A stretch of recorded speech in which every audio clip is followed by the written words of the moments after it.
I can give you guys a full rundown of the RNG Manip. Okay, so now I'm going to move my timer on screen so you guys can see what I'm dealing with. Thanks, Rob. No, it was the right offset. I think I might have said the wrong thing to Mom on one of her options. Okay, so reset the save data. What I'm going to do now is start a timer and hard reset my game at the same time. Like so.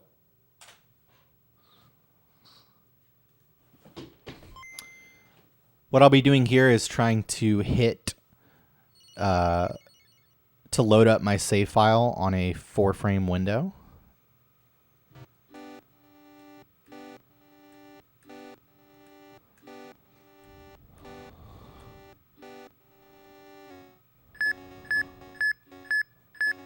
That should be good.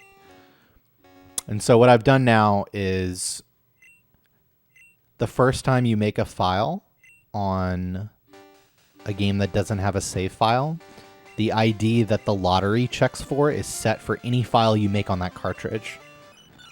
So I've just set the lottery ID to check for like 01001 or some shit, 00101, which is the ID of the free Spearow that you get in Goldenrod, so I can win the Master Ball from the lottery.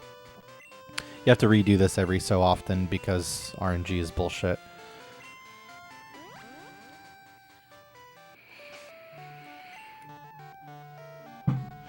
ID number 28166 means that I did it right. Now I'm going to soft reset the game and start a timer. This timer will run the entire time that I do attempts, and I'm not going to put that one on screen. So now that timer is started, and when it hits 54 seconds, I'll start the run. Because the second that you start the run on has an impact on the RNG. So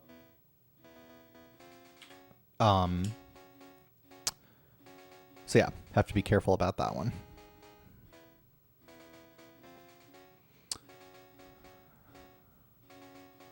It works for the entire second. It's a 60 frame window. It's called start second. One second, 60 frames.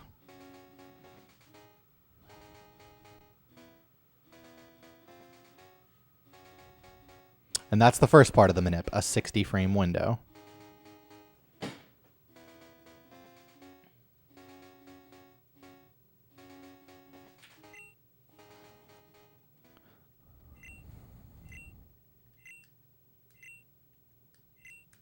Okay. So now I'm going to go through this intro, and on the very last text box of this intro, I'm going to start a timer on the timer that you guys can see. That's a timer to save, to time the save that I'm going to do to set up the RNG Manip. Just like in Gen 1, we have IGT.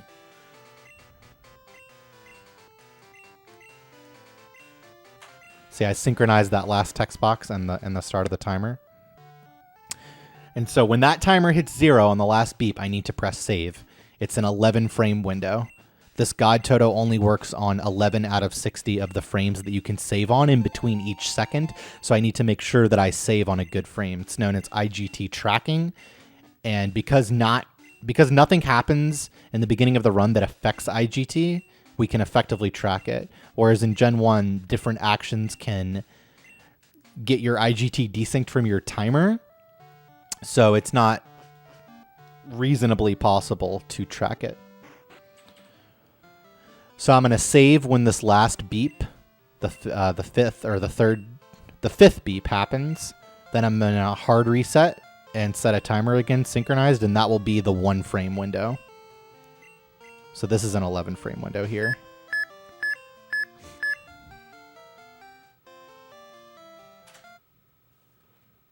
So this is the hard part, because this is the 1 frame window. I'll be paying attention to the NPC in the bottom left-hand corner of the screen to tell me if I hit the frame right. I think that was 1 frame early. Nope, got it. Now I have to hit 4 text boxes here. All frame perfectly. Those are 4 frames each. 4 frame windows.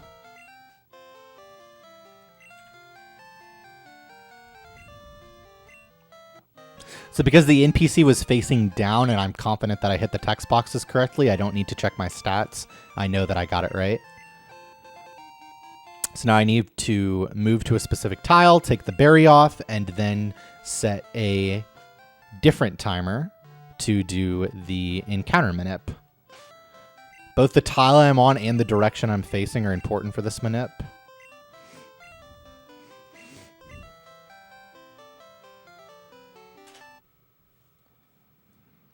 And once I load up the file here, I need to pay attention to where the NPC is facing to know which frame I hit and therefore which path to take.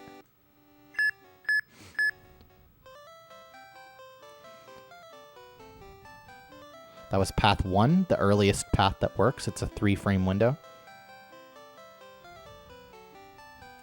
I'll be doing A presses on certain tiles.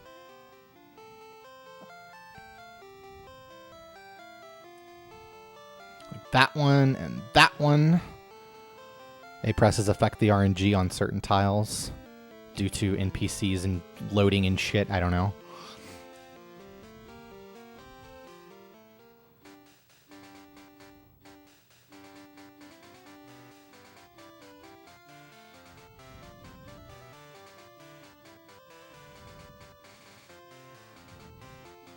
And there you go.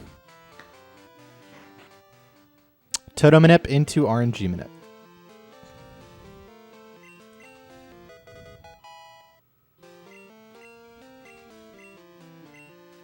For no encounters.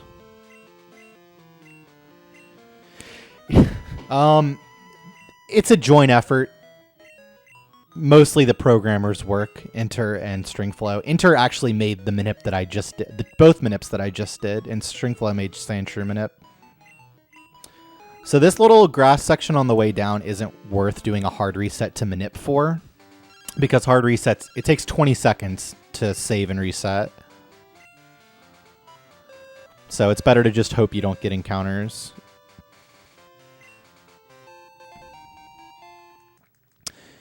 It's basically brute force trial and error. You set a bot on like 10 million times speed and make it test every single possible path. Oh, and someone asked about the timer. I definitely did not make it myself. Stringflow made this. It's called Flow Timer. And you see those stats, 14, 14, 12, 12, 12. Those are actually perfect stats for this level. All of my stats are perfect except for defense, which is 2 DVs away from perfect. So everything's 15 except for defense, which is 13. But 13 defense gets the most important thing. No extreme speed from Arcanine on blue, so it doesn't really matter. Some fringe cases where it can matter.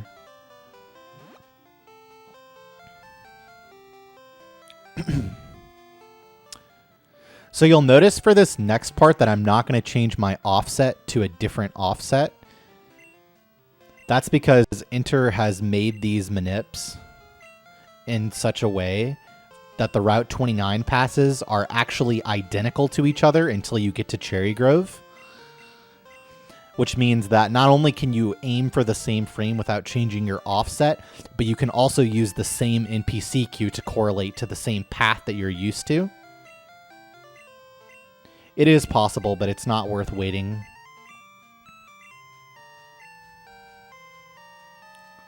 Long enough for that Toto to appear on the frames, basically. This Toto is plenty good enough.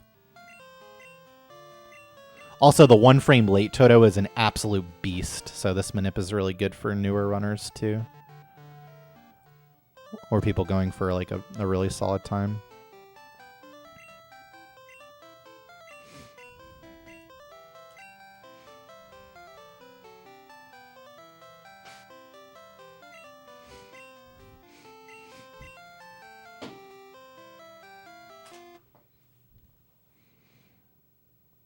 Yeah, but I haven't gotten the crit in a run ever.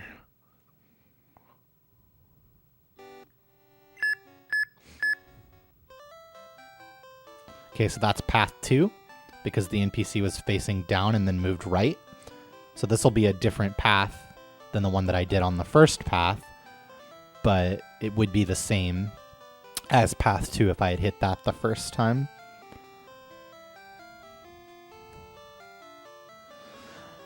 So now in Cherrygroves, the paths diverge because you're taking a different route.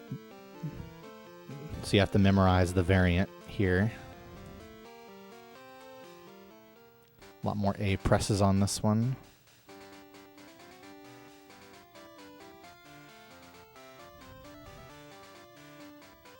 Now, if everything goes well here, I will hit all of these text boxes frame perfectly and then select buffer my move to manipulate a critical hit on this Pidgey.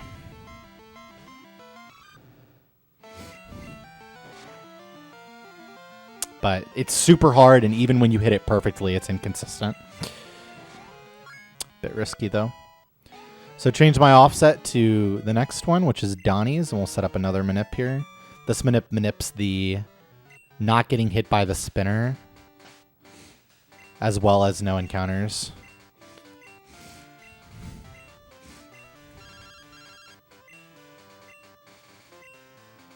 Have to call Mom here, so she doesn't call you in the middle of the Manip.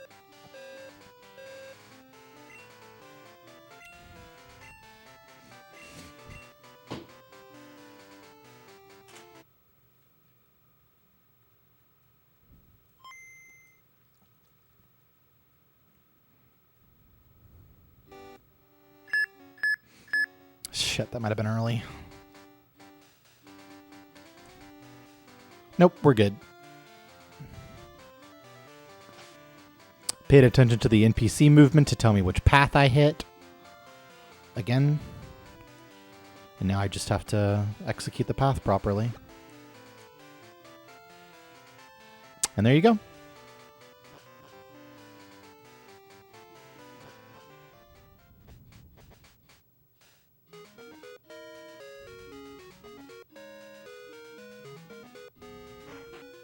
Hope that was helpful for those of you who wanted to learn more about it.